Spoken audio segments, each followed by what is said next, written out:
Que privilégio poder dizer isso para o nosso Pai. Sabe, que privilégio poder conhecê-lo e dizer: daqui a 1 milhão de anos eu vou continuar apaixonada por Ti, porque eu Te conheci de verdade. E quando eu Te conheço, é impossível não me apaixonar. Que privilégio estar aqui. Que privilégio estar aqui para conhecer mais sobre Ele. Para no fim de tudo só responder a esse amor dizendo: você me ama tanto, e daqui a 1 milhão de anos eu vou continuar apaixonada por você. Pai, nós queremos Te agradecer por tudo o que você já fez. Nós queremos Te agradecer por tudo o que você ainda vai fazer. Aqui nesse lugar você tem toda a liberdade. Você tem toda a liberdade nas nossas vidas, Pai. Faz tudo aquilo que você já planejou fazer. A nossa resposta é simplesmente sim. Sim. Faz aquilo que você deseja fazer nas nossas vidas. Amém? Uma salva de palmas para o nosso Pai.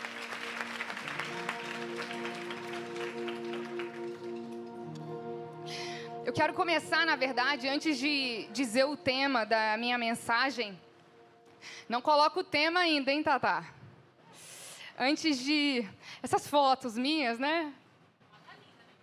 Eu deixei, falei, vai essa.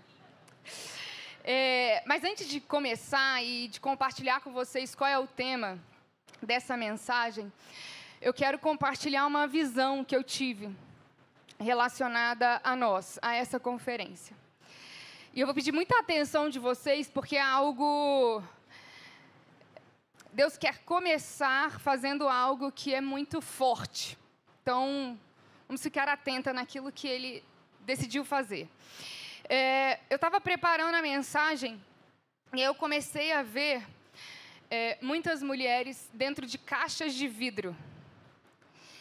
E as mulheres dentro dessas caixas de vidro, elas ficavam batendo assim, como se quem quisesse sair dali, sabe? E elas batiam, e aquilo, você imagina um lugar todo fechado de vidro, essas mulheres, elas começavam a ficar sem ar, sabe? Elas começavam a ficar muito cansadas.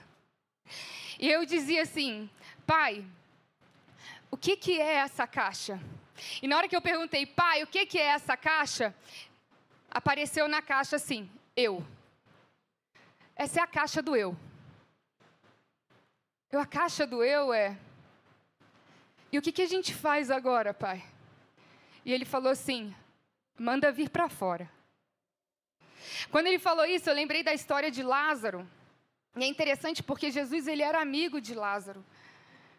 E Lázaro fica doente, avisam Jesus, mesmo depois de avisar Jesus, ele escolhe permanecer mais 2 dias onde ele estava, antes de encontrar, né, com Lázaro, com Maria, com Marta. E aí, quando vão dar a notícia da morte de Lázaro, Jesus fala: não, Lázaro, nosso amigo, dorme. E eu vou despertar ele desse sono. E é interessante que começam a falar: tá, mas é impossível, porque agora ele morreu. E aí Jesus diz: mas eu sou a ressurreição e a vida. Ele é a verdadeira vida. Somente Ele pode nos despertar para que a gente possa viver a verdadeira vida. Se não, mesmo vivendo, a gente acha que está vivendo a verdadeira vida e não estamos. Estamos apenas sobrevivendo. E aí a gente sabe a história que Jesus vai e fala, manda tirarem a pedra. As pessoas se assustam porque falam: já faz 4 dias, vai estar um fedor sem fim de defunto. Pode tirar a pedra. E Jesus diz: Lázaro, venha para fora. E eu quero começar essa mensagem pedindo para vocês fecharem os olhos de vocês. E eu quero que, de olhos fechados, eu pedi para Deus me dizer como que vocês saberiam reconhecer se isso é para vocês. E Ele me falou assim: tem mulheres que sentem como se fosse uma dor no peito, tipo uma angústia. E Ele falou: é para essas. Você que sabe que vive isso, que vive essa angústia, que sente como se estivesse dentro dessa caixa, lutando para sobreviver e está cansada, você vai ouvir Jesus agora chamando o seu nome e te chamando para fora. Pai, você escolheu fazer isso. Isso não é sobre mim, isso não é sobre ninguém, isso é sobre você decidir fazer algo e fazer o que você se propôs a fazer. Pai, que agora essas mulheres sejam libertas. Venham para fora. Venham para fora. Obrigada, Jesus, porque existem coisas que os nossos olhos naturais não podem ver, mas que nós cremos com o nosso coração. E nós te agradecemos pelo que você escolheu fazer hoje. E oramos em nome de Jesus. Amém. Desculpa começar dessa forma, um tanto diferente, mas é a forma que ele escolheu fazer. O tema dessa mensagem é: o amor nos impulsiona a viver para os outros. Quando a gente pensou no tema da conferência, depois a gente pensou, tá, e agora? Como que a gente vai escolher cada mensagem? E a ideia foi, vamos pensar o que o amor nos impulsiona a fazer. E aí cada uma foi colocando aquilo que estava no coração. E eu fiquei pensando e eu falei, o que o amor mais me impulsiona a fazer é viver para o outro. E lembrando um pouco de tudo que do caminho que a gente está fazendo nessa conferência, a gente começou ressignificando o passado, né? Olhando para o nosso passado e entendendo que, ok, nem sempre vamos esquecê-lo, mas podemos ressignificar o que aconteceu aqui. Hoje de manhã, nós fomos lembradas que o amor nos impulsiona a viver o agora com coragem. Com muita coragem. Depois, a gente viu que o amor também nos impulsiona a vencer desafios. O amor nos impulsiona a realizar grandes coisas. E o que seria realizar grandes coisas, se não realizar coisas com amor? E aí, agora, antes da minha mensagem, a gente ouviu que o amor é o que nos impulsiona, que nos permite sorrir mesmo em meio à dor. E agora a gente chegou no ponto que ok, entendemos que Ele nos deu uma nova vida. Entendemos que Ele ressignificou o nosso passado, que Ele nos capacita a viver o agora com coragem, que podemos vencer desafios, que podemos sorrir em meio à dor, que podemos realizar grandes coisas. Ok, entendemos que Ele nos deu uma nova vida. Agora cabe a nós decidir o que faremos com essa nova vida que Ele nos entregou. Existe uma diferença que é entender aquilo que Ele fez por nós, e entender agora aquilo que que Ele pode fazer através de nós. E é necessário uma certa maturidade para isso. Porque às vezes durante muito tempo a gente fica naquilo que Ele pode fazer por nós, sem se dar conta que o Evangelho tem tudo a ver com aquilo que Ele deseja fazer em nós, mas que não para em nós, e que é aquilo que Ele vai fazer através de nós. Essa vida que Ele te deu, por livre e espontânea vontade, você simplesmente decide entregar para Ele. O Evangelho que termina em mim não é Evangelho. No nosso último workshop, eu terminei a mensagem dizendo que o contrário do amor, a gente acredita que é o ódio, mas o contrário do amor é o egoísmo. É a gente viver uma vida centrada em nós mesmos. Porque o chamado que começa em mim e termina em mim não é chamado, é vaidade. Primeiro ponto dessa mensagem é de volta ao jardim. Diga, de volta ao jardim. De qual jardim será que eu estou falando? Não é pegadinha, não. Pode falar. É Éden. Hã? Getsêmani. Estou falando lá do Éden. Vamos lembrar o que aconteceu no Éden. No Éden, Deus criou Adão e Eva para que eles olhassem um para o outro e para que eles olhassem para cima. O que acontece quando eles comem do fruto? Os olhos deles são abertos e eles começam a se tornar conscientes de... Qual é a primeira coisa que eles fazem? Eles se envergonham e querem cobrir a nudez, certo? Eles não estavam nus antes? No momento que eles comem do fruto, eles passam a olhar para si. Mas a vida que Deus desejou e planejou para nós é uma vida onde olhamos um para o outro e para Ele. Jesus vem e nos liberta de nós mesmos. E vocês vão ver o que é o se libertar de nós mesmos. Porque o inimigo, ele nos tenta no nosso egoísmo. O tempo todo. E aí, no momento que a gente se torna livre de si mesmo, a gente se torna livre daquilo que nos aprisiona por causa do nosso egoísmo. Vou dar 2 exemplos que Deus pediu para eu dar. Que é polêmico, aí eu... Drogas. Você já viu alguém fumando maconha para o outro?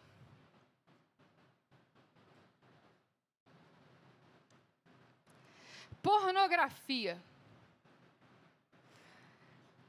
O que a pornografia ela faz? Ela leva as pessoas a buscarem um prazer próprio. É quando nos tornamos livres de nós mesmos que conseguimos ser livres, por exemplo, também da pornografia, das drogas, da prostituição.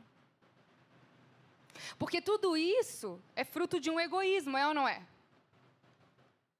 E na Bíblia, lá em 1 Coríntios 13, diz que o amor, ele não busca os seus próprios interesses.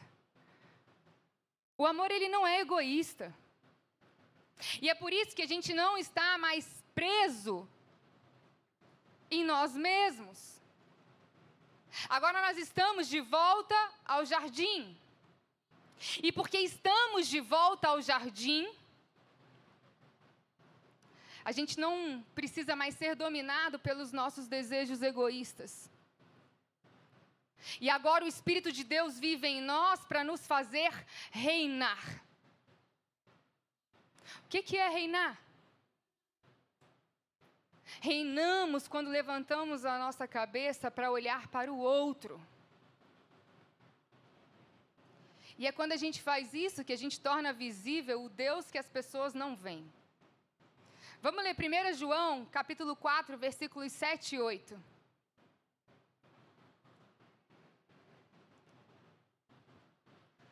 Quem ama é nascido de Deus e tem um relacionamento real com Ele. Diga real. Porque você pode ter vários tipos de relacionamento, mas tem um tipo de relacionamento que ele é real. Quem se recusa a amar não sabe o que mais importa sobre Deus, pois Deus, ele é próximo. Vocês não podem conhecê-lo se não amam. Não é que vocês vão conhecer só um pouco dele. Vocês não podem conhecê-lo se não amam. Quem não ama não conhece a Deus. Forte, né? Você nunca vai se arrepender de amar. Tenta lembrar momentos da sua vida onde você decidiu amar e pensa agora, eu me arrependi por ter amado?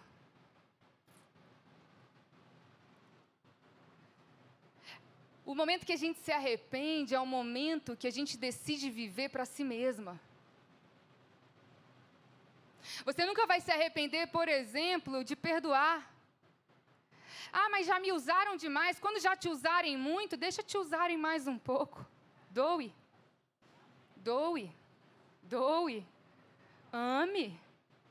Ame. Perdoe.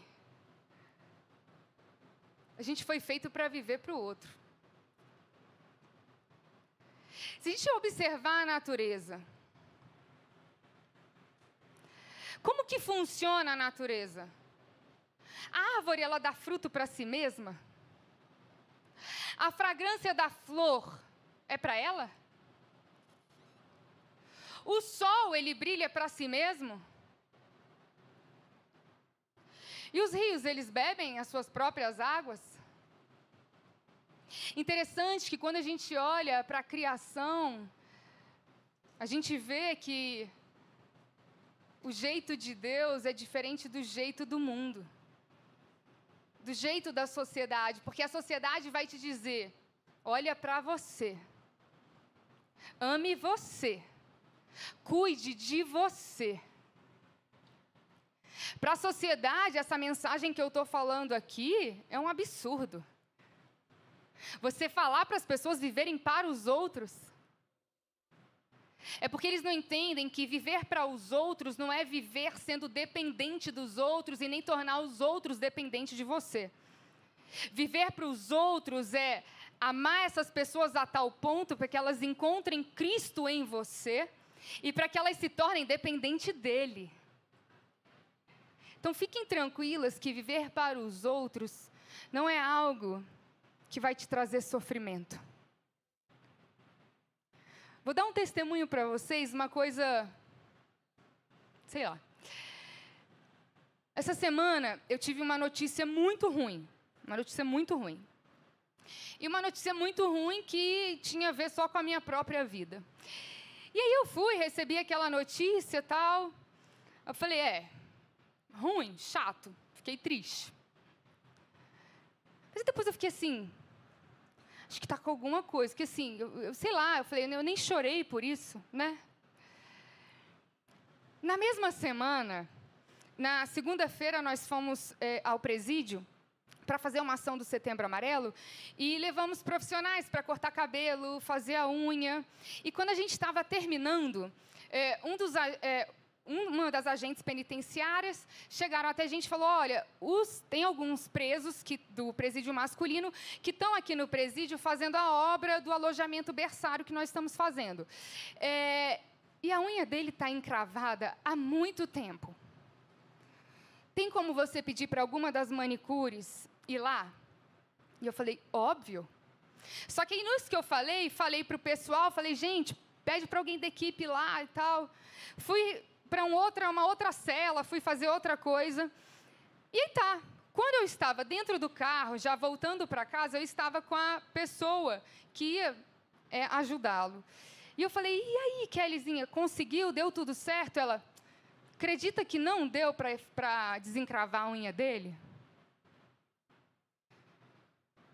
Aquilo me doeu. Aí fui para casa, aí liguei para a Rê, falei, Rê, vamos ter que voltar lá para desencravar a unha dele. E aí eu estava aqui hoje e Deus falou assim para mim, viver para o outro é isso, filha. Quando foi algo relacionado à sua própria vida, que tinha tudo para tirar a sua paz, não moveu nenhuma lágrima sua. Mas viver para o outro é isso, é simplesmente o problema do outro, a dor do outro se tornar o seu, não a ponto daquilo tirar a sua paz, mas de você saber que existe provisão em você para ajudar o outro. Amém.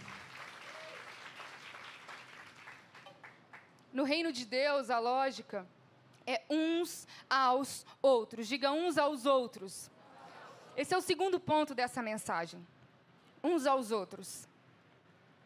E é interessante que Deus está me falando uns aos outros, deve ter, assim, 2 meses que eu estou falando para o Gabriel, amor, Deus está querendo me entregar uma mensagem e eu só vejo assim, uns aos outros, uns aos outros. E aí eu falei, bom, acho que vai ser um bom momento para compartilhar aquilo que Deus está trazendo sobre isso para vocês. Essa expressão, uns aos outros, ela é uma expressão muito importante e muito própria do Novo Testamento e da fé cristã, da tradição cristã. A comunidade cristã, a igreja, é essa comunidade do uns aos outros. Essa é a maior proposta de vida do Novo Testamento. Vamos imaginar a cruz? A cruz, ela tem uma haste que é vertical. E essa arte vertical, ela fala muito do nosso relacionamento com Deus. O problema é, para a maior parte das pessoas, a espiritualidade, ela tem a ver só com essa haste vertical. Então, para a maior parte das pessoas, a experiência com Deus, ela tem a ver só com a relação dela com Deus. E aí essa haste vertical da cruz se torna quase exclusiva do nosso relacionamento e da nossa vida com Deus. Isso faz, por exemplo, as pessoas pensarem que vida com Deus significa apenas, não estou dizendo que também não é isso, mas achar que vida com Deus é apenas meu tempo de oração, meu tempo de leitura da Bíblia, meu tempo no secreto com Deus. Isso faz parte da nossa vida, é óbvio. Aliás, quando você conhece alguém e tem prazer em se relacionar com essa pessoa, você quer estar com ela. Então, isso faz parte, óbvio. Mas relacionamento com Deus não deve estar exclusivo, ser exclusivamente isso. O apóstolo João, ele disse, não se pode dizer que amamos a Deus a quem não vemos, se não amamos ao próximo, a quem vemos. O que eu quero dizer com isso? Que a outra haste que existe é a haste horizontal, que é o uns aos outros. E aí não existe a possibilidade da relação vertical, nós e Deus, sem a relação horizontal, que somos entre nós e os nossos irmãos. A relação, gente, de amor a Deus e amor ao próximo, elas estão ligadas. Vocês percebem que na cruz tem uma hora que tem um ponto que une? Isso é a nossa relação com Deus.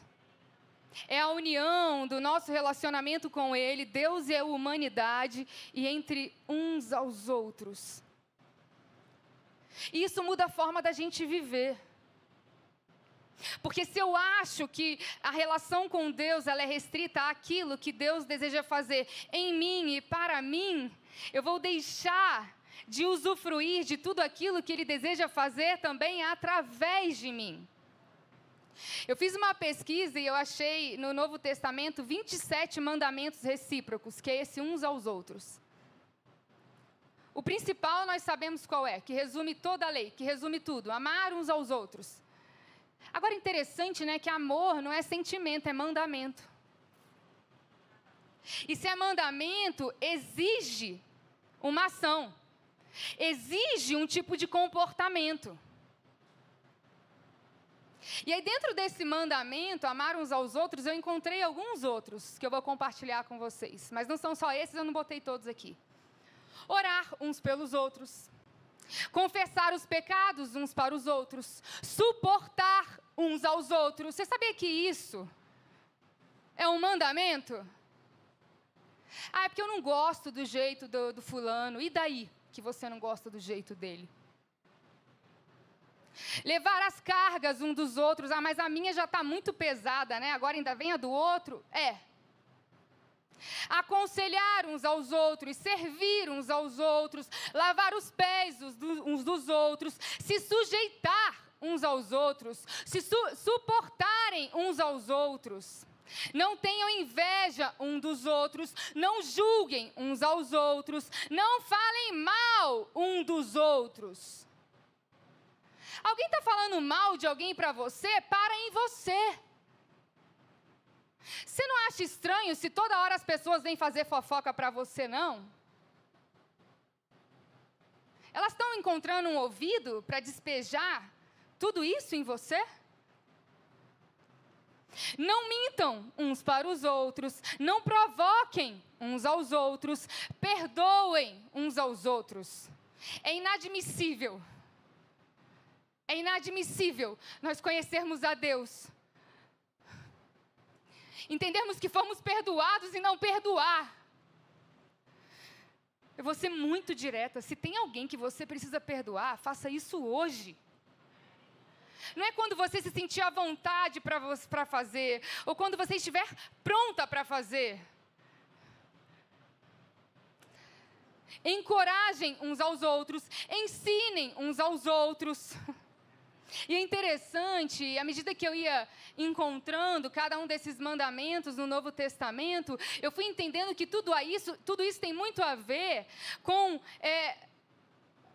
a gente aprender a valorizar o outro, a gente aprender a servir.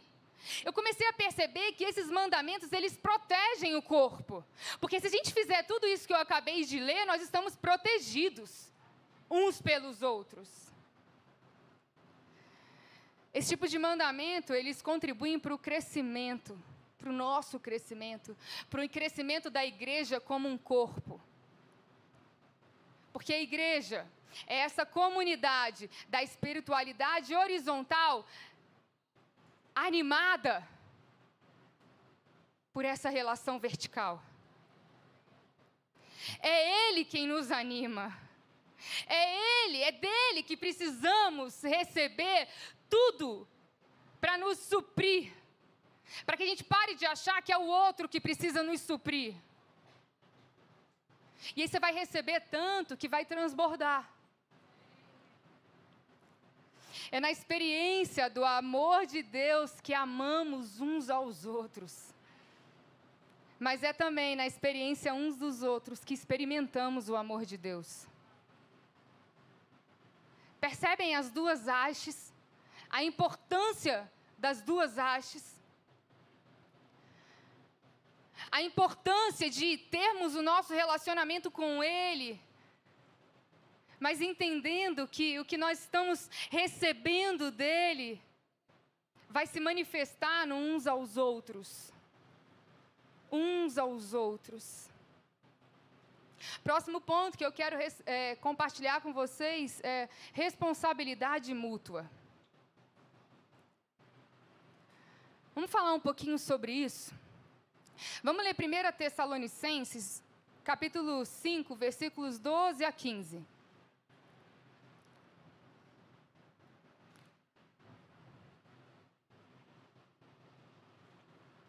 Eu vou lendo. Não vou lendo, porque eu estou sem a Bíblia aqui. Você conseguiu? Tá. Tá abrindo.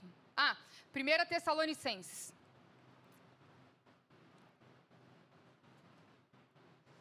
Te mandei, dona Thaís, capítulo 5, versículos 12 a 15. Agora vos rogamos, irmãos, que acateis NVI, por favor. Obrigada. Eu brinquei com ela no intervalo. Falei, Thaís, deve ser difícil ser você. Porque, olha, um tal de eu quero aquela versão, eu quero aquela. Agora, lhes pedimos, irmãos, que tenham consideração para os que se esforçam no trabalho entre vocês, que os lideram no Senhor e os aconselham. Próximo. Tenham-nos na mais alta estima com amor por causa do trabalho deles. Vivam em paz uns com os outros. Exortamos vocês, irmãos, a que advirtam os ociosos, confortem os desanimados, auxiliem os fracos, sejam pacientes para com todos. Tenham cuidado para que ninguém retribua o mal com o mal, mas sejam sempre bondosos um para com os outros e para com todos. Tem uma outra versão que diz o seguinte, que ao invés de escrever os que lideram, diz que os que presidem. O que presidem entre vós. E eu quero dizer que para presidir sobre, é preciso presidir entre. Aqui nós não acreditamos numa relação apenas liderados. É o pastor e o rebanho. Porque aqui a gente não acha que temos pessoas mais especiais. Pessoas mais especiais no andar de cima que presidem sobre ou cuidam de quem está hierarquicamente abaixo. A gente não acredita nisso. Isso não significa que não temos dons diferentes. Isso não significa que não temos chamados diferentes. isso não significa que não honramos a todos. Mas no versículo 14 ficou muito claro que é uma responsabilidade de todos, é uma tarefa de todos. A responsabilidade, ela é mútua. Um dia Deus me falou: filho, eu não quero que tenha a ver só com a quantidade de pessoas que você serve. Eu quero que tenha a ver com a quantidade de pessoas que estão sendo servidas por aqueles que você serve. Porque o reino de Deus não é uma competição de quem serve mais. No reino de Deus existe uma responsabilidade mútua, onde nós entendemos que aquilo que nós fazemos para liberar sobre a vida do outro, para que o outro libere sobre a vida de outros. E a nossa alegria está nisso. E aí por isso a gente se alegra tanto, por exemplo, com a vitória do outro. Hoje, quando a Juliana subiu aqui para cantar, vocês não imaginam como eu estava. Porque eu conheço ela. E eu conheço os desafios internos que ela já teve que romper e que rompeu hoje. E eu falei para ela que a sensação que eu tinha, sabe, mãe na apresentação do filho?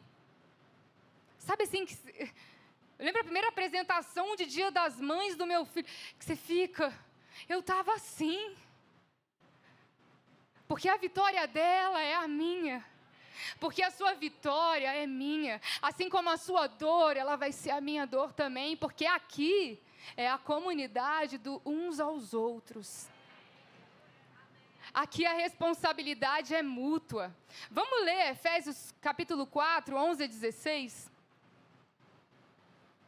Efésios 4, 11 a 16. E ele designou alguns para apóstolos, outros para profetas, outros para evangelistas e outros para pastores e mestres. Com o fim, presta atenção aqui, de preparar os santos para a obra do ministério, para que o corpo de Cristo seja edificado.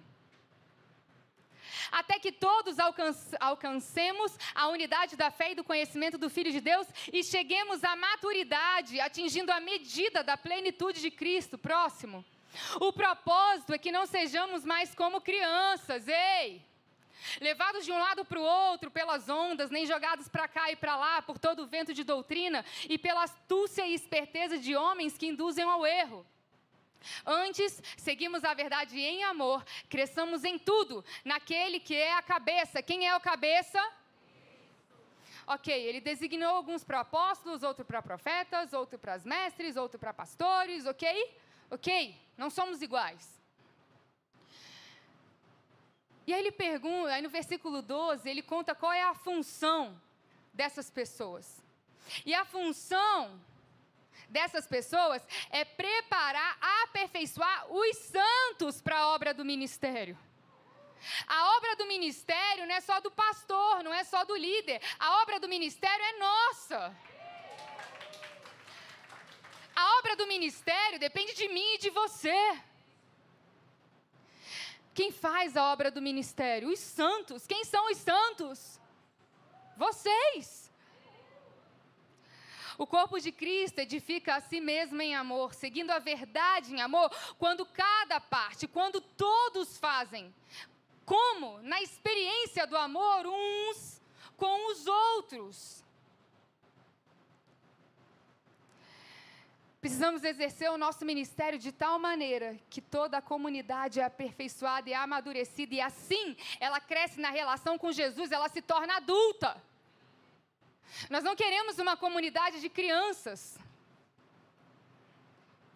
E ela só torna adulta quando entende que o cabeça da igreja é Cristo. E que eu e você temos um vínculo direto com Ele. Isso significa que você pode me pedir a oração a hora que você quiser. Eu amo orar por vocês. Mas que vocês precisam lembrar que vocês têm um vínculo direto também com Ele. Presta atenção nessa frase, tá? Quando qualquer pessoa se julga imprescindível ao corpo, ela está usurpando do corpo de Cristo o protagonismo que é do corpo de Cristo. Não tem protagonismo de pastor aqui, não. Não tem protagonismo de líder aqui, não. Aqui o protagonismo é do corpo, porque esse corpo tem já uma cabeça. E essa cabeça é Cristo. E esse corpo amadurece na relação uns com os outros. Aqui não funciona, temos uma mulher de Deus especial, um homem de Deus especial. Aqui é a igreja da comunidade uns dos outros. Deus, ele tem uma inteligência funcional de comunidade. É por isso que nós somos diferentes. É por isso que temos que aprender a respeitar, a suportar um ao outro, a admirar o dom do outro, a achar incrível cada pessoa que subiu aqui para ministrar. E achar lindo que uma é mais animada, a outra é mais calma, a outra é mais risonha, a outra eu não sei. Porque a gente entende que precisamos de todos. Porque essa igreja nunca seria o que ela é, a comunidade nunca seria o que é, se não fôssemos diferentes. Nós nos abençoamos mutuamente, nós nos acolhemos mutuamente, nós nos edificamos mutuamente, cada um com o seu dom.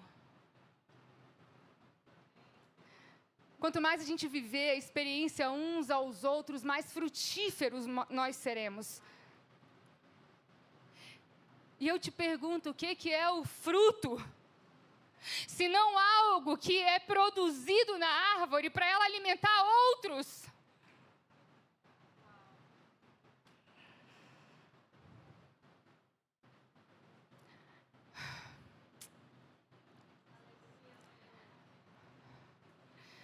A gente não está aqui para ser árvore, para ficar dando fruto para si mesmo. Nós estamos enxertados na videira. Somos os ramos, recebemos dele tudo o que precisamos para dar flores e frutos. E essas flores e frutos é para alimentar outros. Eu estou quase terminando, se o louvor quiser subindo. Vocês estão entendendo? Essa mensagem ela é meio confusa, eu achei. Eu estava fazendo, falei, nossa, está todo confuso, mas está dando para entender? Espírito Santo, faz o que só você pode fazer. Amém. E eu te pergunto, quem é o outro? Porque estamos o tempo todo dizendo que o amor também nos impulsiona a viver para o outro. Quem é o outro? Todos. O outro não é quem te agrada. O outro não é quem é legal, o outro são todos, porque o amor não pergunta quem merece, o amor ele só pergunta quem precisa. É isso que o amor faz o tempo todo. O amor é regenerativo. O mundo diz não merece, o amor diz precisa. O amor vai e faz o que só ele pode fazer. Regenera, transforma.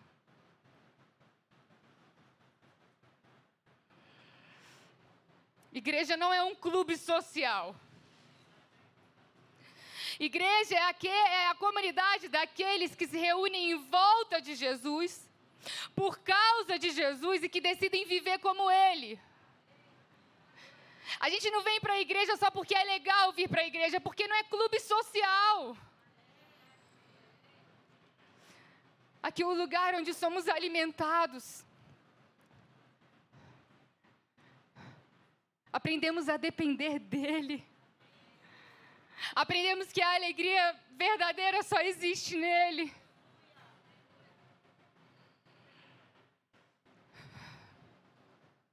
Em um mundo onde todos estão buscando ter, seja corajoso bastante para dar.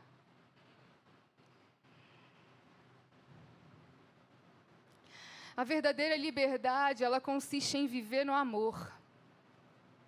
Essa é a verdadeira liberdade. Eu sei que o mundo faz você acreditar que ser livre é conquistar, para então se achar livre. O mundo, ele acha que a conquista, ela te preenche a ponto de você achar que não vai precisar de mais nada. Conversa com qualquer pessoa que tem muito. Pergunta se é isso que tornou ela livre. O problema não é você ter, é a sua vida girar em torno disso. Isso tem algo que mexe muito comigo, é quando Paulo diz que a nossa liberdade ela é limitada pelo amor. Eu posso tudo, sabe? Você também. Fazer o que você quiser. Só que a gente decide limitar a nossa liberdade por amor ao outro. É assim que funciona a comunidade do uns aos outros. E às vezes a gente pode se perguntar como que é possível viver todos esses uns aos outros. Porque não significa que é fácil. Mas é porque o nosso Jesus disse que o nosso amigo viria. O nosso amigo veio. Lá estavam os discípulos chorando, dizendo: mestre, não vai, imagina você. Viver com Jesus, aprender com Ele, sentir o cheiro dEle. Ver cada milagre que Ele fez. E de repente você sabe que Ele vai embora. Jesus ali ressurreto com os discípulos. E Jesus vira para eles e fala: não fiquem tristes não. Porque eu preciso ir. E aí algo melhor vai vir. Algo melhor. Um dia desses eu estava no carro e estava cantando uma música linda, só que no meio da música eu falei: caraca, Jesus, não. Porque era assim: ora vem, Senhor Jesus, ora vem, Senhor Jesus. Música linda, mas ficava: ora vem eu, Jesus. Não, você veio, você morreu pela gente, você ressuscitou e você mandou o teu Espírito que agora vive na gente. Você vive em nós agora. E é por isso que Ele diz que obras maiores vocês farão. Eu não sei vocês, mas eu quero. Eu quero ser a comunidade dos uns aos outros. Eu quero ir além. Eu quero fazer o que ninguém quer fazer. Eu quero estar onde ninguém quer estar. E eu quero te encorajar a fazer o mesmo. Porque você pode fazer o que eu nunca vou poder fazer. E porque você tem um dom que eu não tenho. Mas nós somos a comunidade uns dos outros. E nós valorizamos isso.